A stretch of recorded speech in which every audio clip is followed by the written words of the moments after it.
पुण्यातील अखिल भारतीय विद्यार्थी परिषदेच्या कार्यालयावरती आता मनसेची विद्यार्थी सेना धडकली आहे। आपण पाहतोय की अखिल भारतीय विद्यार्थी परिषदेचं कार्यालय आहे आणि शहराध्यक्ष मनसे विद्यार्थी सेनेचे धनंजय दळवी आहेत। नेमकं काय कारण आहे? तुम्ही थेट अभाविपच्या ह्याच्यावर ऑफिसवरती शिरलेलं पाहायला मिळत आहे। या ठिकाणी अखिल भारतीय विद्यार्थी परिषदेने पुन्हा एकदा भ्याडपणा केलाय।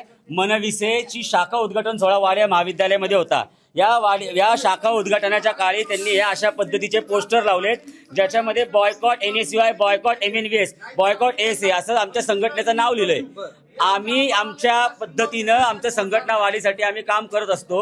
यांनी या ठिकाणी असं भ्याड कृत्य करायला नाही पाहिजे। त्यांना जर आमच्याविषयी काय असेल, त्यांना त्यांच्या संघटना वाढवायचा अधिकार आहे। आम्ही त्यांच्या संघटना वाढीच्या कुठल्याही कामात येत नाही। आम्हाला संविधानाने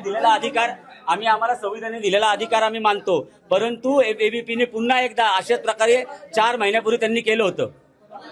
पण आता काय साध्य करणार आहात तुम्ही? कारण का जर का ते कार्यालयात तुमचे कार्यालयाला आम्ही टाळं ठोकलंय, त्यांच्या कार्यालयाला आम्ही टाळं ठोकले। त्यांनी जर 24 तासात आमची जाहीर माफी नाही मागितली तर आम्ही त्या ठिकाणी काय करायचं ते करू। त्यांना आम्ही या ठिकाणी ऑफिस खोलू देणार नाही तुम्हाला सांगतो। अच्छा, खाली कार्यकर्ते पण आलेले आहेत, विद्यार्थी परिषदेचे कार्यकर्ते आहेत। त्यांचं म्हणणं आहे की अशा पद्धतीने आतमध्ये आमच्या कार्यालयामध्ये आलात, आम्ही तुमच्या कशाला करायचे याची गरज काय? मग हे कोणी भ्याडपणा सुरुवात कोणी केली? आपण पाहतोय की पोलीस देखील या ठिकाणी पोहोचलेत, तर दुसरीकडे अखिल भारतीय विद्यार्थी परिषदेचे कार्यकर्ते देखील या संपूर्ण कार्यालयाच्या परिसरामध्ये जे आहेत ते आलेले पाहायला मिळत आहेत। त्यामुळे काहीसं गोंधळाचं वातावरण जे आहे ते या सगळ्या भागामध्ये आपल्याला पाहायला मिळते।